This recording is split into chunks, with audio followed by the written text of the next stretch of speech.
Assalamualaikum warahmatullahi wabarakatuh.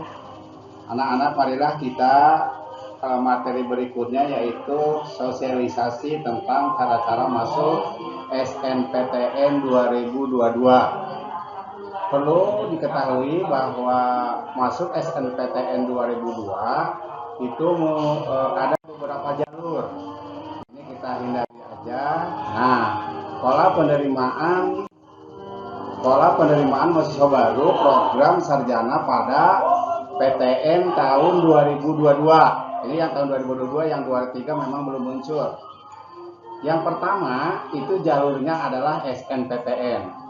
SNPTN itu adalah berdasarkan hasil penelusuran prestasi dan portofolio akademik. Dan ini dikhususkan bagi sekolah-sekolah yang akreditasinya A, maka siswa boleh mengikuti 40% peserta didik. Jadi sekolah SMA Cigombong yang notabene akreditasinya A, maka memperoleh kuota 40%. Terus kalau jalur SNPTN ini biasa dalam pembiayaan, biayanya ditanggung oleh pemerintah. Jadi tidak ada bayar sepeser pun berkaitan dengan program SNMPTN ini, ya. Jadi ditanggung oleh pemerintah. Nah, SNPTN ini juga minimal pemerintah memberikan kesempatan pada perguruan tinggi itu 20%. Ya, jadi perguruan tinggi menerima melalui jalur SNPTN minimal 20%. Tidak boleh kurang, kalau lebih ya silakan 20% kuota daya tampung setiap prodi di PTN. Jadi perguruan tinggi memberikan pemerintah memberikan kesempatan kepada perguruan tinggi untuk memberi daya tampungnya sekitar 20%. Nah, sedangkan jalur yang kedua yaitu adalah jalur SBMPTN. SBMPTN adalah seleksi bersama masuk perguruan tinggi negeri. Nah, kalau SBMPTN itu adalah seleksi berdasarkan hasil ujian tertulis BK atau UTBK, ujian tertulis berbasis komputer, ya. Tapi atau kombinasi hasil ujian tertulis berbasis komputer dan ujian keterampilan. Ini khusus bagi prodi-prodi yang memang membutuhkan uji keterampilan. Misalnya untuk olahraga, untuk seni budaya, gitu kan. Itu adalah kombinasi dari kedua faktor tersebut, ya, dari ujian tertulis dan dari uji keterampilan. Terus peserta SBMPTN ini tahun ajaran sekarang dan 2 tahun lulusan sebelumnya. Jadi kalau sekarang misalnya kalian lulusan 2023, maka 2022 dan 2021 masih diperbolehkan untuk mengikuti seleksi melalui jalur tulis ini, ya. Kalau jalur SNPTN tadi hanya untuk siswa kelas 12 yang tahun sekarang aja lulusan 2023. Nah, kalau untuk SBMPTN ini biasanya disubsidi oleh pemerintah, ya. Kalau disubsidi oleh pemerintah berarti ada biaya yang harus dikeluarkan, tetapi biayanya sudah dibantu oleh pemerintah. Contoh misalnya kalau biaya ujian mandiri itu rata-rata kurang lebih sekitar 400 sampai 500 termasuk perguruan tinggi. Nah, karena SBMPTN ini biayanya disubsidi, maka biayanya itu yang tahun kemarin, yang tahun 2022 kemarin itu adalah sekitar Rp250.000, ya. Jadi silakan nanti bagi siswa yang berminat, itu biaya SBMPTN itu kurang lebih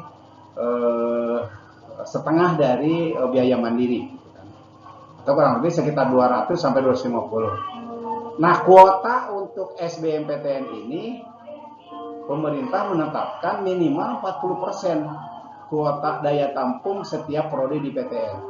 Jadi kalau SNPTN itu minimal 20, kalau SBMPTN itu minimal 40%, ya. Jadi udah 60% tertampung di perguruan tinggi melalui dua jalur itu. Jalur berikutnya yang memang pada tahun sekarang masih masih diperbincangkan di tingkat kementerian, yaitu seleksi mandiri. Seleksi mandiri mungkin kemarin agak terganggu dengan adanya peristiwa penyuapan di beberapa perguruan tinggi masuk melalui jalur mandiri, maka jalur mandiri tahun sekarang mungkin masih dipertimbangkan. Tetapi ini karena ini seleksi pada tahun 2022, kalau itu nanti mungkin keputusan pemerintah untuk tahun 2023. Nah, seleksi mandiri PTN itu biasanya dilaksanakan sendiri oleh perguruan tinggi yang bersangkutan. Jadwalnya bisa diakses oleh kalian di internet. Jadi masing-masing perguruan tinggi berbeda-beda.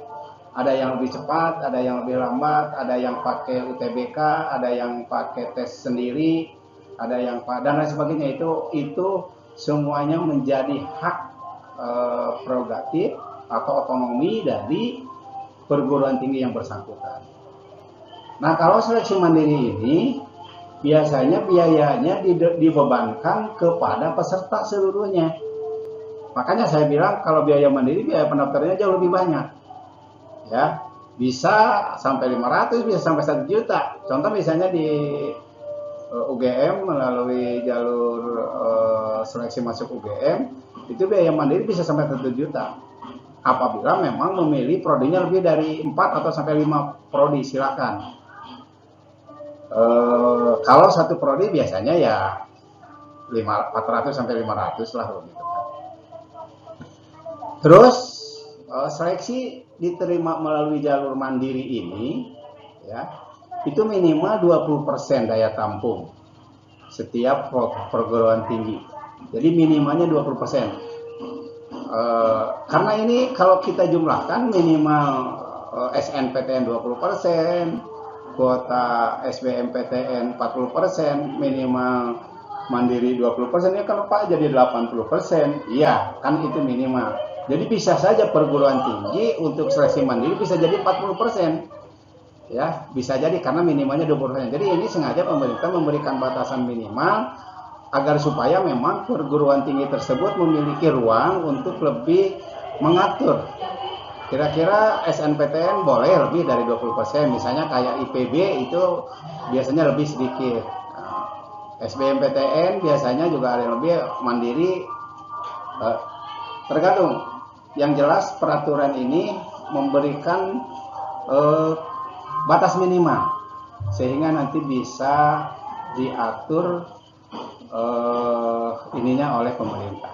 Nah, jadi dengan demikian ketiga ini memang diharapkan nanti bisa menjadi mahasiswa baru program sarjana di PTN 2022. Tujuannya ke arah sana. Tentunya pola penerimaan itu bukan hanya itu, ya, bukan hanya itu, ada juga